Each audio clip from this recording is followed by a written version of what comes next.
Smashed this shit last time. Ladies and gentlemen, give a jump off, round of applause for the homeboy, Travis Kane.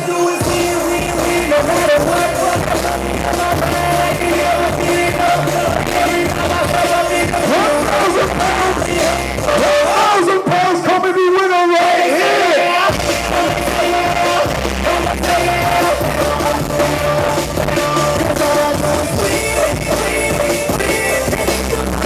Jump off, make some noise in there, please. Yeah, energy. I like this, man.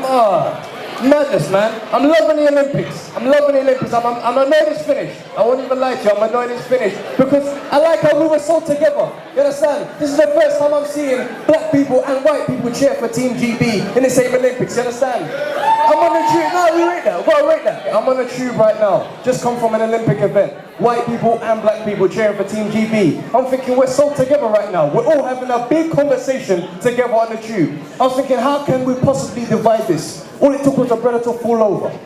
You're probably thinking, how did that change things? Watch how white people react to people falling over. Oh my gosh, just so you fall over, you okay? There's Tom, there's Steve, there's Mark, I'm Brad. How can we help? Who can we call? All the black people down the side of the carriage. You see that? Madness, man. I'm loving the Olympics though. I won't even lie, man. I'm loving the Olympics. Do you know what I hate? Do you know what I hate? Is how they keep on giving an excuse as to why the black athletes do so well in the sprinting. They keep talking about how the selective breeding, you guys have a special gene because of when slavery, we made all the strong ones breed. Black were dogs. I'm thinking to myself, hard work and dedication ain't got nothing to do with it. Really? You understand? I'm seeing white people dominating swimming for years. We ain't never said, yo, you guys are quite similar to a toilet doo-doo that don't flush in the toilet. We never said that you might have a doo-doo gene inside yourself.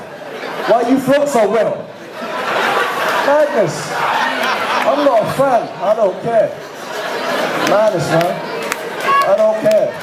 You know what I like how Michael Johnson is commentating, but you can feel the hate coming out of Michael Johnson when he's talking about Usain Bolt. Because Michael Johnson would love nothing more than to talk about Michael Johnson. My man's on the mic is like, you know, I think what you're saying needs to do it right now. You know, he's very focused. You know, obviously the talent is very gifted. You know, but what he needs to do, what I did when I won my world record in 1996 is go back to my hometown and regroup, you know, because he's a bit of a celebrity, obviously, so I hope it's not a distraction, you know, that's all right I gotta say. Madness, man. People need to understand, you can't be king forever, you understand? Tim Westwood was the guy. It's the big tug out there, Tim Westwood, baby, damn. But we got Charlie Sloth right now, so make some noise for Charlie Sloth. Yeah.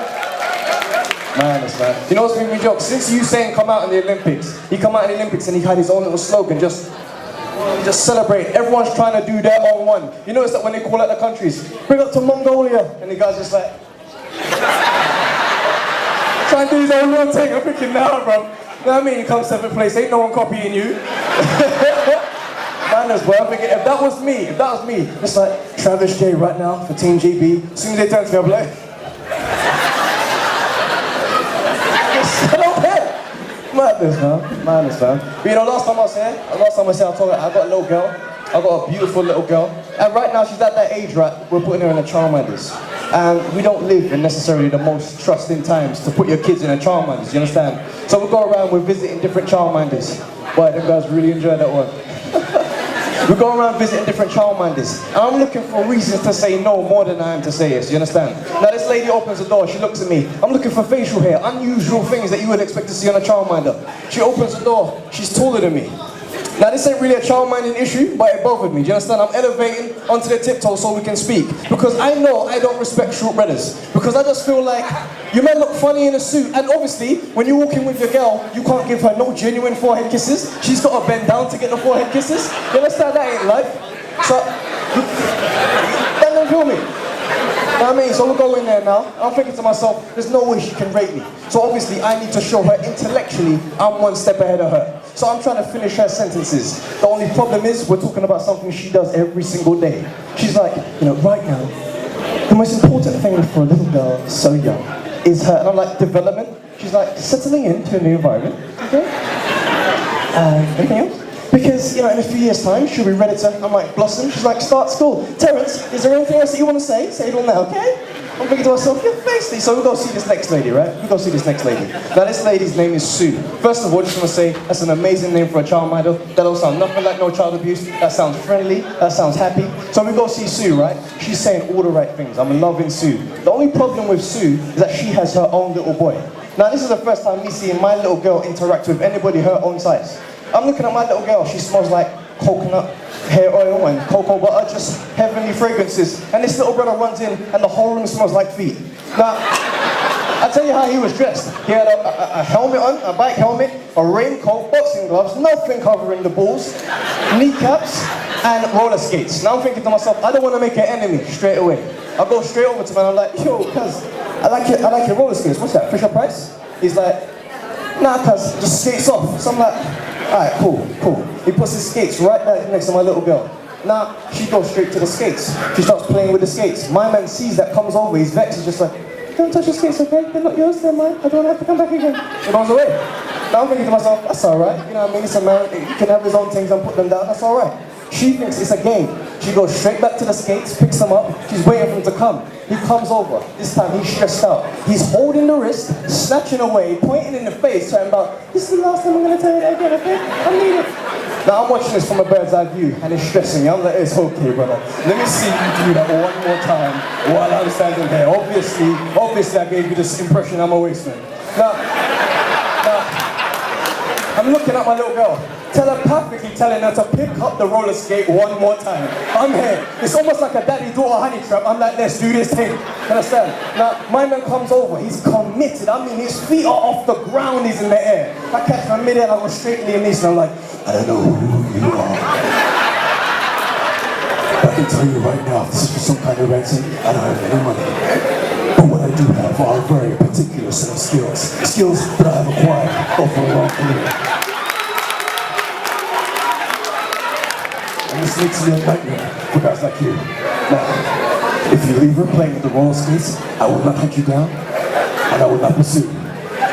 But if you continue, I will find you, and I will kill you.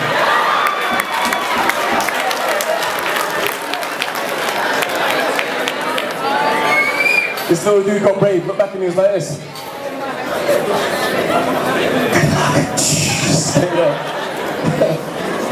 Madness. And now I've got a little girl, right? I start thinking back to what kind of child I was, right? What kind of kid was I? I was one of those kids that you couldn't send to bed. You understand? They could not send me to bed because I know my parents so well, I knew how to play them against each other. Check it, let me give you the background. You see, my mum, raised in a church, still has the foundation strong to this day. My dad also raised in a church, but just not as strong, you know?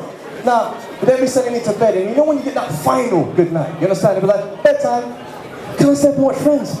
Bedtime, it's still light outside. Travis, yeah, I mean, that's the final good night. Now that's when I'm pulling out the big guns. I'm like, can I pray for everybody, please? And I could literally hear them debating with each other, just the silence. All right, 5 minutes. And I come downstairs with the longest 500 bar prayer, and I just get in front of them, I'm just like, Lord Heavenly Father, I want you right now to visit my parents because I don't want them to be scared at night time. I don't want them to be afraid. I want them to love each other and stay together and be happy together and just pray. And then I start saying things that I've only ever heard my grandparents say. Because the blood of Jesus will sanctify, Lord Heavenly Father. Heavenly Father. The blood of Jesus will sanctify. In Genesis, He told us, Lord Heavenly Father, that Moses will separate the water, Lord Heavenly Father. That's like it. Just saying. That's so emotional. You know what I mean? My dad looking at me all still just, alright, yeah, you can watch a little bit of things, go do that. Madness, man. You know, I was one of those kids, right, growing up, as I got a bit older, I used to love watching the news. Like, that was just my thing, I love watching the news. And it's so weird watching the news all these years, you start to see certain consistencies, like the term black on black crime. Like, the thing that makes me laugh about this term is that there's no equivalent in any other culture. You never turn on the news and they go, today there was a Chinese on Chinese killing over a DVD transaction gone wrong. It was epic.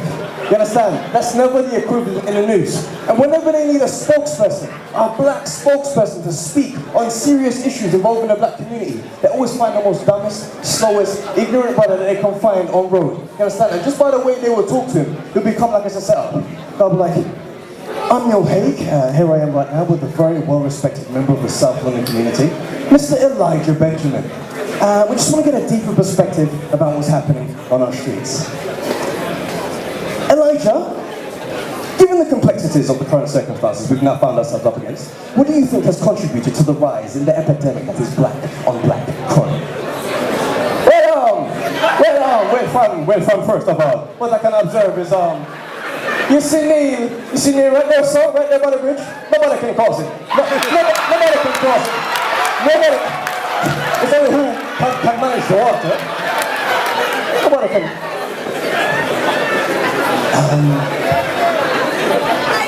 Okay. Wow. Why exactly do you think it is that they're unable to get across the bridge there?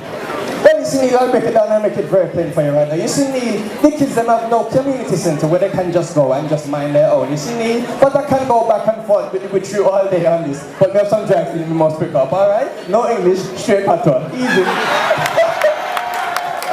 Back to you. Madness, man. What makes me laugh is whenever you speak to so-called educated people about the issues of the community, the cure is always we need more community centres. There just aren't enough community centres. Like the only reason there's guys on road right now living that kind of life is because there's nowhere for them to play ping pong. Africans inside, make some noise? Yeah, I need to talk to you guys, seriously. As a West Indian, I've got something I've got to get off my chest. Because I wasn't so polite with you guys in school. And it wasn't even a case of something you were doing. It's just a case of who you were. I don't know why it bothered me. Do you understand? I'd see my brethren, Emmanuel. I'd be looking at this guy like, bro, why are you bigger than all of us? You know what I mean? I'd be trying to do my research. I'd look at the register. I'd look at his surname. And I'd be like, fam, big man, come here, cuz. Come here. But how do you say that? Because you've got letters in your name that don't go together. I'm seeing G's, B's, and M's together up close. I'm trying to make sense of it, fam. You know what I mean? I was aggressive like that. You know what I'm saying? And it wasn't even the case. I didn't really care for your clothes. I didn't go at any of you on your clothes because that's your parents' decision to buy you guys clothes. You can't control that. It was your lunchbox. You understand? Because I had a nice lunchbox, a blue Teenage Mutant Ninja Turtles box, made with love ham sandwiches with lettuce inside, white beaner, little bit of sweets here and there. And I look at my brethren's lunchbox, and it's just a seafood container filled to the brim with rice and stew. It's like, this is mad. Where's the sweets, cuz? And the fruits and everything. It's a madness, man. Madness. And you know what's funny to me? Something I noticed, right? Is in primary school, and I think all my West Indian brothers and sisters will know, in primary school there was only 1 or 2 African kids in each class. But yet when I got to college, the whole population was from Africa. Clearly you lot got here kind of late. You understand? And don't think I didn't notice who you were last night on Twitter. Everyone's talking about Spice Girls and know who that is, and you lot just quiet. 1 minute you're tweeting, next minute you ain't tweeting. Crazy, man. Crazy. Man, I've been doing comedy for a little while. I love this game, man. I really do. This competition has really touched my heart, man. I'm real happy that I got to perform here. And it's really crazy, right? Because I've been doing shows up and down the country, and I got lost one time. Now, it's been so long since I've been lost, I forgot there's lost etiquette that you're supposed to have. As a black guy, I'm not really supposed to ask white people for no directions. Now, this ain't got nothing to do with racism or hostility, nothing like that. We just use different landmarks to guide each other around. Like, I went up to this white guy, I was like, excuse me, how do I get to the nearest train station? He was like, what is the best part? Then he starts looking around like he don't even know where he is. My was like, what did I tell Gary that time? Alright, what you want to do, follow this road to the end, you see the crown and sceptre on your left hand side, take a right, you'll see the king's head, cross over at the zebra crossing, 3 Mason's arms just there, train station right behind. Alright mate, see you later, I must go. Now I'm thinking to myself, pub names. I've got pubs in my area that I don't even call by name. It's just that dark green part of the street with a karaoke sign outside every once in a while. So I went up to this black guy and was like, excuse me bro, how do I get to the nearest train station? Didn't even hesitate. Follow this road to the end, police station on your left hand side. Take the right, you're going to see the Nando's, cross over, and the zebra crossing, and Mayor's Fried Chicken is just there, train station right behind, alright big man? Yes, yeah? Madness, man. But listen, jump off, that's my time. Thank you so much for the love you shown me, I really appreciate it. You guys are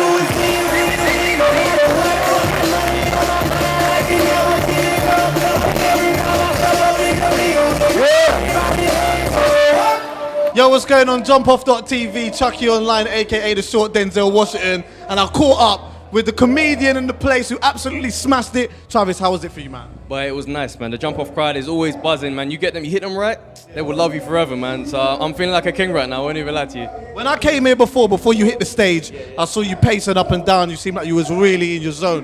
What was going through your mind? Because this is a crowd you got to respect, man. You got to bring your A game because they don't settle for nothing. They won't give you allowance. They won't allow you. So you can't wing this. The comedy is one of those things you can't, because you're literally talking someone into laughing. They don't know you from nowhere. So when I'm up there, I'm just thinking to myself, let me stick to the game plan. I know what I've planned. I got rehearsed. I know this crowd. I know what they're like. Just keep believing in myself and make it work. People talk about the crowd and they say, they're hostile and whatnot. But you know what? You show them love and you come out there and you bring it. They will love you. Do you know what I mean? So that's all it's been, man. It's been big. How has the Jump Off treated you, man? How has it been for you since you've come here? You performed a couple times. How's it been for you, man? The feedback has been big. I got loads of followers off Twitter. People starting to retweet what I'm saying nowadays. You know what I mean? I'm getting a lot of love, and people are like, they can always refer back to that video. Do you know what I mean? So the publicity has been huge. I love how Jump Off has done this, man. They really look after the talent. So I'm feeling good right now. Travis, well done, man. Absolutely killed it, brother. Pay attention, jumpoff.tv.